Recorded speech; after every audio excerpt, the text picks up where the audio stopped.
Faly miarabanao androany amin'ity sabotsy sabata hariva 14 volana septambra 2024 ity. Androany dia faly miresaka aminao ny atao hoe titre attribué ani Jesosy Kristy ao anatin'ny Baiboly eo amin'ny faly zany mampafantatra anao amin'ity mitoraka ity ireo anarana na titre izay attribué ani Jesosy Kristy ao anatin'ny soratra masina. Raha ny tena izy dia mahatratratra any amin'ny 700 mahery any ho any izy ity fa ny oraisintsika dia ny zavatra tena misongadina sy tena manana ny maha-izy azy noentin'Andriamanitra na nampiasaina mba hahafantarantsika tsirairay avy hoe inona no tena titre nomena anazy. Ao anatin'izy ity dia tokony ho fantatsika tsirairay avy fa raha mahafantatra ny tena titre zany hoe tena nisongadina nalaina tao anatin'ilay 700 dia tokony hijanona teo tsika ary tsy tokony hiteny intsony hoe misy olona afaka misolo an'Andriamanitra eto amin'ity tany ity afa-tsy Jesosy irery ihany no afaka misy fanelanelanana amin'Andriamanitra. Donc tsy mety mihitsy zany tsy azany asan'ny satana raha vao miteny hoe vicaire de Christ na hoe solo tenan'i Jesosy eto ambonin'ity tany ity na pasteur io na mopera io nizan'izy io tsy misy afa-tsy Jesosy irery ihany ary ny fantatritsika ihany koa dia Jesosy dia mandoalika mafy mihitsy ao anatin'ny fitoerana masina amin'izao fotoana zao mivavaka ho antsika mba hidina ny fanahy masina satria tsy azo atao foana zany ny hidina ilay fanahy matsotsoana fotsiny ohatran'izao fa tsy maintsy Jesosy mihitsy no mandefa an'io fanahy masina io mba hanelanelana antsika any amin'ny misy anazy amin'izao fotoana izao. Ny tapany faharoa ihany koa dia misy fotoana eo antenatenany eo hiresadresaka ny hijanona elaela kely mihitsy angamba amin'ny titre maha-Andriamanitra anazy zay tsy hitovizantsika amin'ny mpivavaka sasany na amin'ny jiosy io na amin'ny silamo ary farany hiresadresaka kely momba ny atao ohatran'ny teneniko anareo teo hoe seul médiateur mba hahafahanao mandinika tsara fa tsy misy afaka mahasolo ohatran'ny voalazako teo sy milaza ho solo tenan'i Jesosy eto an-tany. Mirary soa tompoko ny any afatra dia raiso araka ny fanirian'ny fanahy masina hitoetra ao aminao fa aza sy andoatra na aza mora tezitra raha ohatra ka mahino ity satria ny tenako dia tsy vonona mihitsy nanova ny finoanao na nanao tsinitsinina na metapetan'ny finoanao fa anjaranao sy ny fanahy masina no mieritreritra. Avy hatrany ary dia hiditra amin'ny lay tapany voalohantsika ilay titre nomena an Jesosy ao amin'ny testameta voalohany. Andao ary.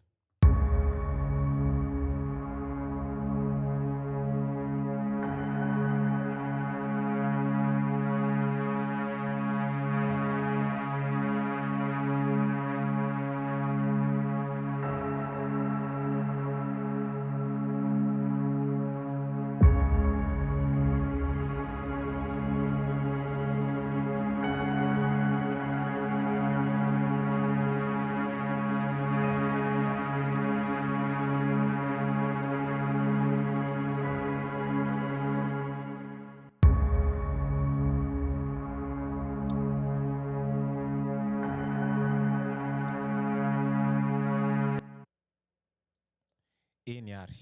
ny voalohany teneniko anao voalohany indrindra dia hiditra amin'ilay tapany voalohany tsika dia ny voalohany indrindra dia ao amin'ny testameta voalohany dia izay hitantsika ao amin'ny Genesis toko fahatelo andininy voalohany izay natsoina hoe la postérité de la femme. Izay hitantsika ao amin'ny voalohany zany hoe anisan'ny tarana postérité de la femme taranaky ny vehivavy azo ilazana an Jesosy zany. Faharoa manarakaraka an'izany dia mon ange hoy izy Andriamanitra zay hoe mon ange na hoe ny anjeliko ka hitondra anao amin'ny amorita zany hoe amresaka any amin'izay zavatra rehetra izay alainy ao amin'ny Exodosy toko 7 andininy 7. Ao ihany koa hoe l'ange de l'Éternel izay hitantsika ao amin'ny Zakaria toko 7 andininy 1 izay voasoratra hoe ary dia nation fa indro Joshua mpisorona be satria mpisorona be Joshua nitsangana teo anatrehan'ilay anjelin'i Jehova tangana teo anatrehan'ilay anjelin'i Jehova. Aorianan'izay dia azo antsoina ihany koa izy un astre issu de Jacob izay hitantsika ao amin'ny nombre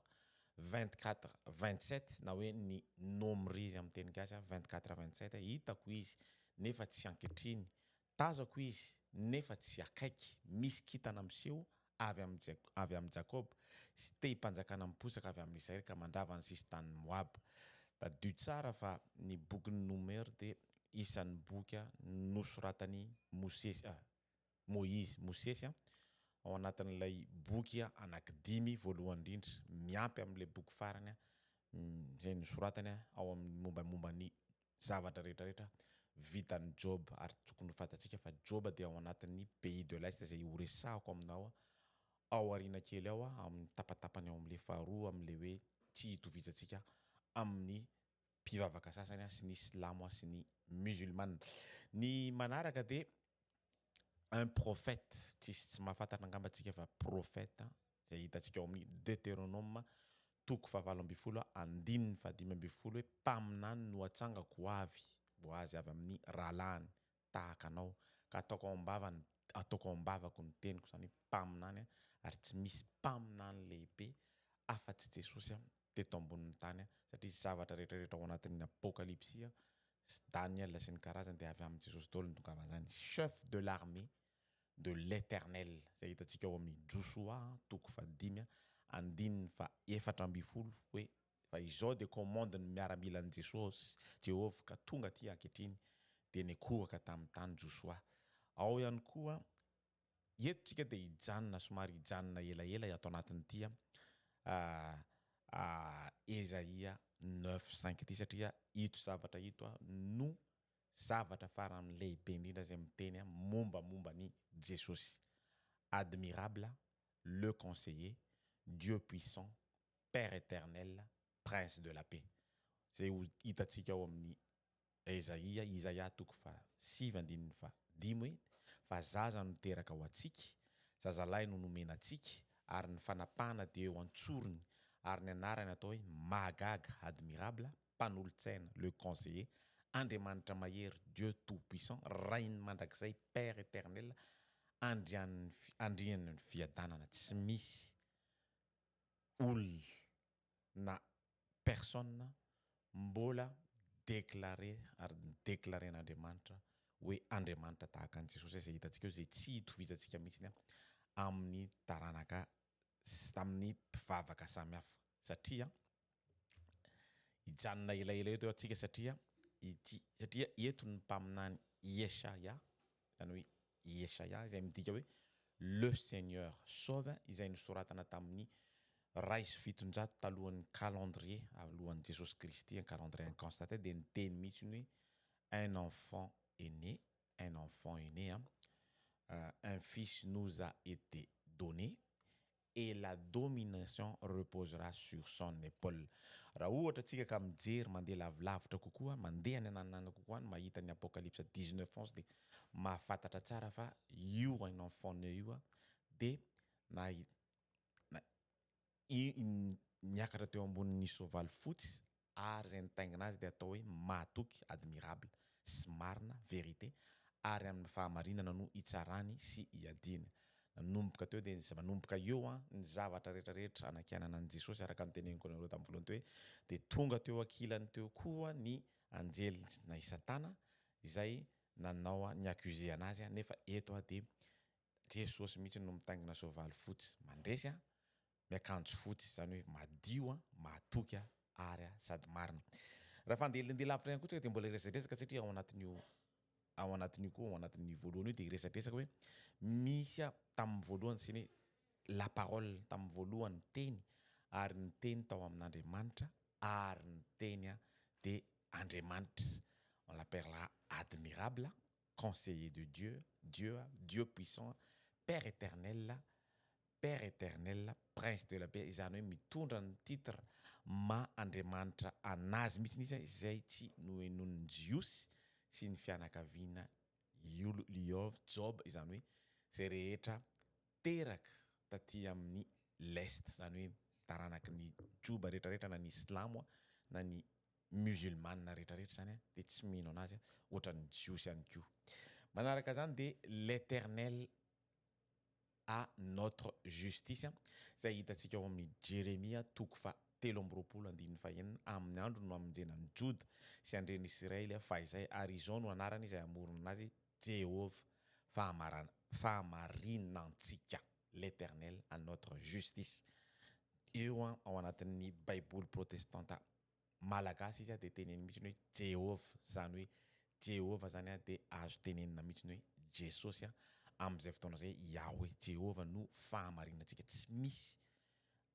Andriamanitra mihitsy no miteny hoe Jehova ohatra nahako io Jehova Andriamanitra io, zany hoe Jehova de Jesosy araka ny voalazan'io texte io l'Éternel à notre justice. Ao aorianan'io dia azo tenenina ihany koa izy fils de l'homme zay hitantsika ao amin'ny Daniel 7:13 zay voasoratra eto amin'ny écran ary mbola nahita tamin'ny fahitana tamin'ny alina ihany ao ary indro nisy toy ny zanak'olona avy tamin'ny rahona lanitra hitan'ny Daniel tamin'izany fotoana zany. Tena mahagaga ihany koa de Michael le grand chef Daniel 12:1 ary amin'izany andro zany dia hitsangany Mikael andrian-dehibe izay nitsangana hiaro ny zanaky ny firenenao. Mikael le grand chef,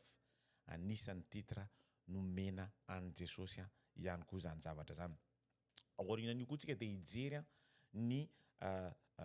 le germe rantsana Zakaria 6:12-3 zay hovakiko aminareo eto hoe izao no lazain'ny Jehova tompony maro, indro lehilahy atao hoe rantsana. Ary tadio tsara fa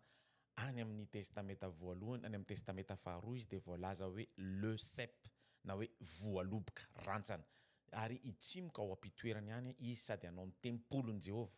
Manomboka eto raha ohatra ianao ka mahita an'ity texte ity dia tsy afaka misy miteny mihitsy hoe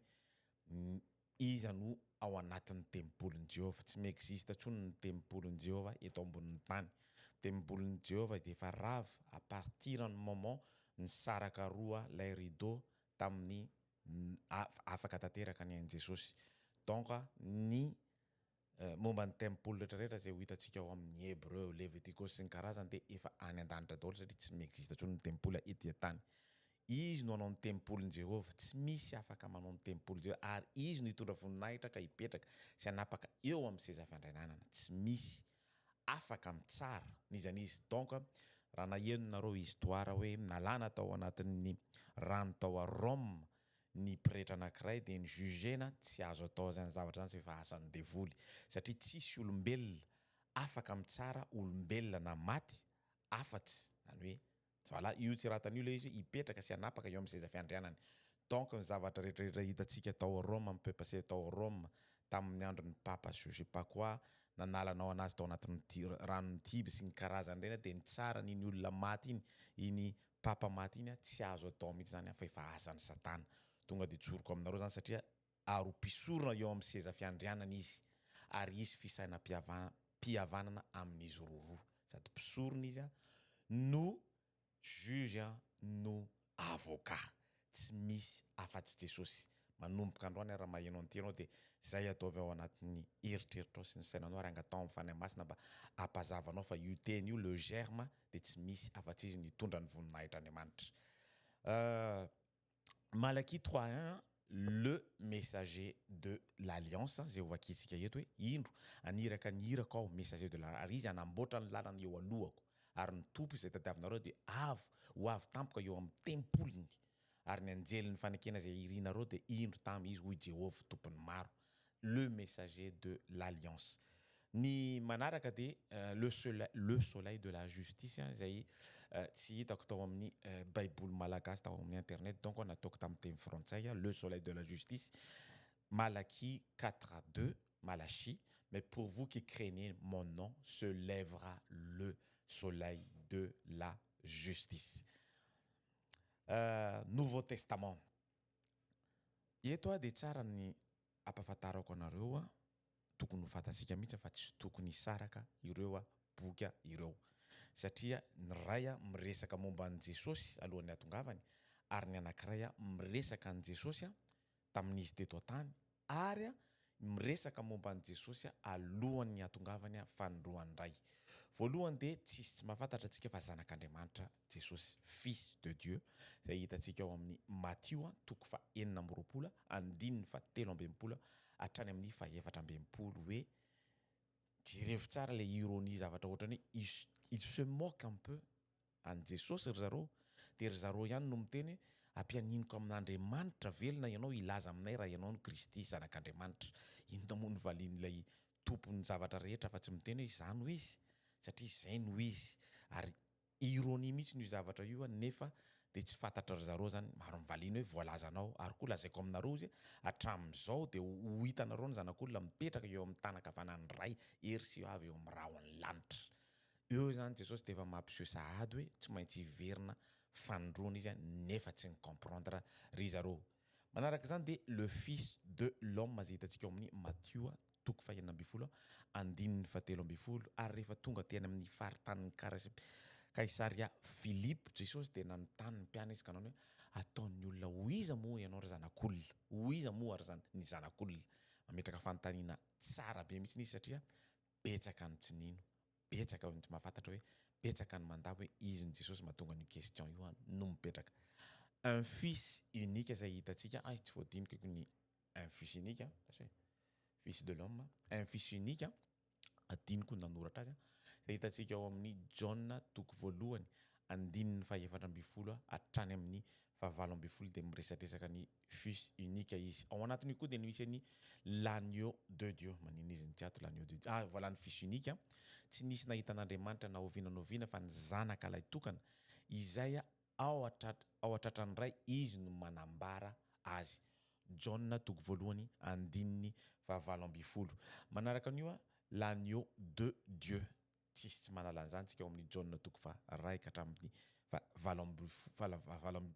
fahasivy amby roapolo tamin'ny Jesosy natao batisy raha tsy diso ahako ary nanatona azy John ka hoy izy hoe indro ny zanak'Andriamanitra izay manaisitra ny fahitany izao tontolo izao. Ok, raha solo fa ohatran'ny mifamadika ny zavatra ataoko fils unique l'agneau de Dieu ao koa misy natao hoe Messie zay tsy voadika koa ato ao anatin'ny John toko fahaefatra andininy fa dimy amby roapolo ka hatramin'ny fahaenina amby roapolo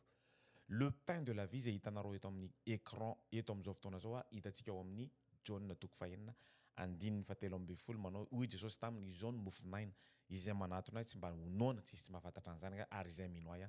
tsy angetaheta itsony. Manaraka zany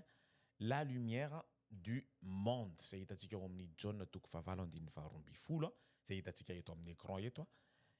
ary ny zavatra tena mahaliana de le hoe je suis John toko je suis azafady diso John toko fahavalo andininy valo amby dimapolo hoe Jesosy tamy lazaiko aminareo marina tokoa fony tsy mbola ary Abraham de izy aho fony zavatra lehibe mihitsy ny zavatra io adiniko nanovan'ilay texte teo ambany fa John toko fahavalo andininy valo amby dimapolo no ahitanareo an'io la porte ao amin'ny John toko fafolo andininy fafito fasivy fafolo faraiky ambin'ny folo de mitetitety mifandimby reo zavatra reo zany hoe izy no vavahady ondry izy no vavahady ary izy no mpiandry tsara araka amin'ny voalaza ao ary amin'ny 10:11 izy de milaza hoe le bon berger zany hoe mpiandry tsara la résurrection de la vie zay hitantsika ao amin'ny John toko faraiky ambin'ny folo andininy fadimy amby roapolo zay milaza hoe izao ny fananganana ny maty sy ny fiainana izay mino ahy na de masy aza de ho velona indray hiditra lalindalina kely fotsiny amin'iny tsika alohan'ny hidirako amin'ilay hoe ahoana ny fomba nitsanganany Mosesy tamin'ny maty zay ataoko amin'ity herinandro ity ho hitanareo amin'ny alohan'ny sabata raha sitrapon'Andriamanitra ataoko amin'ny lakamisy any raha manana fotoana ahako angatahantsika amin'ny heran'ny fanymasina fa izy no la résurrection et la vie maître et seigneur zay hitantsika ao amin'ny John toko fahatelo amby be zany tsy voasoratra zany maître et seigneur zay hitantsika ao amin'ny John toko fahatelo ambin'ny folo andininy fahatelo ambin'ny folo ary ny le chemin la vérité la vie zay hitantsika ao amin'ny John toko fahaefatra ambin'ny folo andininy fahaenina le vrai cep zay hitantsika ao amin'ny John toko fahadimy ambin'ny folo andininy voalohany le vrai cep zay miteny hoe izao no tena voaloboka ohatran'ilay tary amin'ny tsy tadidiko solona izy fa lasa tary amin'ny testamenta taloha tary hoe rantsana le germe la germe je sais plus izao no tena voaloboka ary ny raiko no mpanamboatra le roi ao arinan'izay zay hitantsika ao amin'ny Jaona toko fa 7:70 Jesosy namaly voalaza anao fa mpanjaka ao amin'izy niresaka tamin'ny Ponce Pilate io zavatra io no namaliny amin'ny Ponce Pilate hoe voalaza anao fa mpanjaka ao. Ao anatin'io koa dia misy ny le prince de la vie zay hitantsika ao amin'ny acte toko fahatelo andininy fa 5 fa ny tompony aina kosa no novonoinareo fa izy natsakan'Andriamanitra tamaty ary fahavolombelona izany izahay. Le prince de la vie fa izy natsakan'Andriamanitra tamaty mety diso kely fa mila averiko jery na 14 na 16 satria araka ny dikateny frantsay no ijerevako anazy tao anatin'ny baiboly amin'ny malagasy. Miala tsiny raha ohatra ka tsy mifanaraka ilay texte azonareo verifiena dia azonareo tenenina amiko izy. Manaraka zay hitantsika ao amin'ny acte 13:23 dia ny le sauveur avy tamin'ny taranaka lehilahy zany no nitondran'Andriamanitra Jesosy araka ny teny fikasana ho mpamonjy ny Israely. Le sauveur ny mpamonjy araka ny voalaza. Eto koa dia mahafinaritra be no miteny anazy satria la pierre angulaire ao anatin'ny Efesianina toko 2:20 Jesosy no fehizoro indrindra. Jesosy no fehizoro indrindra chef de l'église Efesianina 5:23 fa nilaina vavy dia tahaka ny Kristy ho lohan'ny fiangonana chef de l'église. Eto ny tena tiako hijanonanareo kely le seul médiateur Efesianina 2:5 fa iray no Andriamanitra ary iray no mpanalalana amin'Andriamanitra sy ny olona dia Kristy Jesosy izay olona tsy misy mihitsy olona na pasteur io na loholona io na mopera io na frère io ninninna afaka mitondra ny fivavahanao makany amin'ny Jesosy ianao rery ihany dia efa mahita anazy. Ary reto dia averiko indray ny antony ilaivantsika ny Saint Esprit mila angatahana an'io fanahy masina io mirotsaka ao aminao ao anatin'ny segondra ao anatin'ny ora satria tsy azo atao mihitsy ny miantso maty mba handeha hivavaka. Tsy atopoko hoe masinda Joseph na hoe masinda Joany na hoe masinda na hoe masin'ny Maria na efa maty any anatin'ny tany reny mbola tsy mitsangana reny raha tsy miveriny Jesosy. Tsisy afaka mitsangana, tsisy azonao hivavahana satria efa ho teny ao amin'io ao amin'ny Efesianina 2:5 io hoe le seul médiateur. Ary le seul médiateur io dia mivavaka mandoaliky ho anao mitomany amin'izao fotoana zao ao anatin'ny fitoerana masina indrindra mba hahafahan'Andriamanitra mandrotsaka ho antsika lay atao hoe fanahy masina. Amin'izay fotoana izay tsy misy afa-tsy ny fanahy masina irery ihany no afaka mampita ny vavaka entre an'Andriamanitra sy ho antsika. Tadio tsara izay teniko izay. Manaraka Jésus Christ homme Dieu Hébreu 1:8 fa ny zanaka dia nilaza hoe ny seza fandriananao Andriamanitra dia mandrakizay dory ary ny teny pakitsanao no te hipanjakanao. Mety diso ihany koa mba afaka mijerina rao partir 1:9 na 1:7 na 1:10 mila mamerimerina kely an'io zavatra io zany amin'izay fotoana zio. Le prince du salut zay hitantsika ao amin'ny Hébreu 2:10 un grand souverain sacrificateur zay hitantsika amin'ny 4:14 zay hoe mpisorona lehibe izay lasa namaky ny lanitra dia Jesosy zanak'Andriamanitra aoka isika hiazona ilay efa nekentsika. Mbola averiko eto indray tsy misy afaka miteny hoe izany grand souverain sacrificateur vicaire de Christ tsy misy afaka miteny an'izany mihitsy eto ambonin'ny tany satria Jesosy tsy namena anao an'io baiboly io anao de A jusqu'à Z satria izay manampy an'io baiboly io dia tsy azo ny fiainana mandrakizay mihitsy fa namena hoe A jusqu'à Z mbola tsy nahita mihitsy na hoe mopera na pasteur na loholona na diacre afaka miteny hoe afaka miteny hoe manamasina olona maty na mitsara olona maty na manamasina na miteny hoe miakatra any an-danitra iny olona iny satria tsy anjarany zany satria Jesosy tsy mbola niteny mihitsy hoe miakatra any an-danitra tsika raha tsy izy avoakan'Andriamanitra ao amin'ny fitoerana masina io izy miteny antsika hoe inony fotoana ahafahanao miakatra any an-danitra. Le chef et le consommateur de la foi zay hitantsika ao amin'ny Hébreu 12:2 la pierre vivante Petera 2:4 izay atononareo toy ny vato velona no lavin'ny olona fa voafidin'Andriamanitra sady soa. Intéressant be mihitsy na mieritreritra an'izany zavatra any la pierre vivante 1 Petera 2:4 le souverain pasteur zay hitantsika ao amin'ny Petera voalohany toko 5:1 avocat zay hitantsika ao amin'ny 1 John 2:1 sady avocat izy no prince no juge ijanona kely ato amin'ity tsika hoe Michael l'archange. Iza moa Michael l'archange? Mahagaga sy mahatalanjona ity bokyny Joda ty dia anisan'ny boky niavaka indrindra. Tsy misy afa-tsy chapitre anankiray. Ao anatin'ity boky ity no ahafahantsika miteny hoe ahoana ny fomba niakaran'ny Mosesy na nahatonga ny résurrection ny Mosesy ao anatin'ny 3 andro monja. Ao anatin'io boky io no ahafahantsika miteny an'izany, ahafahantsika miverina makany amin'ny Deutéronome, makany amin'ny Levitikosy, makany amin'ny Nombre, ny zavatra rehetrarehetra ny ainan'ny Mosesy, ary ahafantarantsika fa nanaiky ho faty mihitsiny Mosesy zany il a accepté ny fahafatesany ao anatin'io boky io. Nanaiky izy, ny antony dia tsotra satria hozy izy hoe noho ny nataonareo no mahatonga ahy tsy ahita no tsy hiditra ao amin'ny tanin'ny Kanana. Par contre iresaka lavalava amin'io hoe ahoana ny fomba idémontrena hoe nitsangana tamin'ny maty ao anatin'ny andro fahatelo monja i Mosesy, dia nisy zavatra nampiseho an'Andriamanitra Mosesy ho tantaraintsika tsy ho elaelany, zavatra izay tena mbola tsy fahitan'ny olombelona mihitsy zany hoe tsika amin'izao fotoana zao mampiasa drone raha mijery zavatra eny ambony eny, mampiasa zavatra rehetrarehetra mbola tsy fahitantsika ohatrany hoe mampiasa ny voyageur mandresana mandeha mitetitety an'izao tontolo zao, fa zavatra nampiseho ny Jesosy any Mosesy, zavatra vision 3D zany hoe mbola lavitra kokoa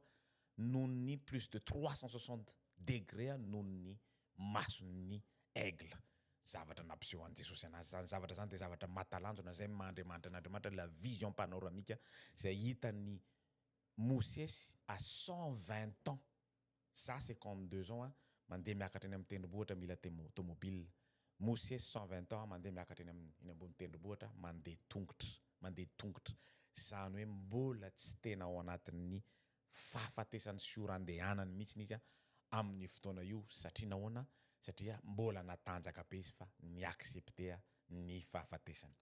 Manaraka le prince des rois de la terre zay hitantsika ao amin'ny Apocalypse 1:5. Manaraka roi des rois, seigneur des seigneurs, Apocalypse 19:6. Zany rehetrarehetra zany dia hoentina hitenenanao fa manana ny mahaizy azy ty Jesosy tsika ty ary tsy fantatrisa izany. Reo rehetrarehetra reo miampy mbola betsabetsaka ny azo hitenenana azy fa reo ny tena misongadina indrindra ary anisan'ny tena mavesatra indrindra tokony tsy ialantsika intsony sy hitenenantsika intsony anarahantsika ny hafa fa anaraka fotsiny zay zavatra le Pierre Anguillon totra nyteneniko tamin'ny voalohany teo niaraka amin'ny tokony ho izy. Ny asan'ny pasteur dia miandry ny ondrony fotsiny zany hoe manao zay evanana, manao ny main courante sy ny karazany fa tsy afaka mitondra vavaka ho anao mihitsy ny pasteur. Enao sy Andriamanitra, enao sy Jesosy amin'izao fotoana zao dia afaka mivavaka. Azontsika ataony atao hoe miaraka mivavaka ao anatin'ny chambre anankiray satria izay ny tadiavin'i Jesosy mba tsy fahan'ny Satana manelingelina antsika satria tsy afaka zay navoan'ny Eve nandeha irery. Zay navoan'ny Eve fa ohatrany izy ka nijanona foana niaraka teo akaikin'ny Adama tsy resin'ny Satana mihitsy izy. Zay no but ilaivantsika an'ilay ao anatin'ny fiangonana. Ny ankoatran'izay zavatra rehetrarehetra tokony irahanao atao dia aminao sy Andriamanitra irery ihany, aminao sy Jesosy ary aminao sy fanahy masina. Fanahy masina dia anisan'ny zavatra faran'izay tena ilaintsika eto amin'ity tany ity amin'izao andro faran'izao. Sarotra ty filalana faran'ity satria mavesatra. Tsy ho tatintsika ty indrindra fa itsika mampianatra, indrindra fa ho tsika miteny hoe mahalala Andriamanitra satria tadio tsara fa ao anatin'ny ihany Jesosy dia niteny alohany nandeha miteny hoe tadio tsara fa ianao miteny hoe tompoko io dia mety tsy ho fantatra ianao rehefa tonga ahako. Anisan'izany tsika mampianatra tony, anisan'izany tsika zany. Donc ny relation antsika amin'Andriamanitra mila ny fanahy masina io isan'andro. Io fanahy masina io mila angatahana isaky ny segondra, c'est un droit satria io no mandohalika eo amin'ny fitoerana masina indrindra Jesosy amin'izao fotoana zao mba ahafahan'Andriamanitra mandefa ny fanahy masina io midina ty amintsika ty mba ahafahantsika manao ny asa farany, mba ahafahantsika mampiseho hoe zanak'Andriamanitra tsika fa tsy miteniteny foana na anaratsy ny hafa na anao tsinontsinona ny hafa satria samy tian'Andriamanitra tsy ho hisy very itsika eto ambonin'ity tany ity. Donc io fanahy masina io raha maheno an'ity teniko ity ianao dia angatao isan'andro satria io no mampirisika anao hanokatra an'io baiboly io. Io no mampirisika anao hivavaka. Io no mampirisika anao hitondra anao any amin'ny fahamarinana fa tsy hanary anao zany mihitsy io ary tadidio tsara fa tsy angatahana fotsiny ohatran'izao izy io fa tsy maintsy mila lay relation tsara indrindra amin'Andriamanitra. Tadidio ihany koa fa azo atao no mideradera hoe mipetraka ery amin'ny devant ery amin'ny cravaty maninona zany voalohany fa tadidio fa zao ny zavatra nytenenin' Jesosy. Ny voalohany ho lasa farany ary ny farany ho lasa voalohany. Adinoa ny rehare, adinoa ny aingitraingitra, arrogant sy ny karazany satria zay ny tenenin' Jesosy ny voalohany lasany amin'ny farany ary ny farany mety lasany amin'ny voalohany. Mirary soa ary misaotra anao ny heno hatramin'ny farany. Misaotra tompoko.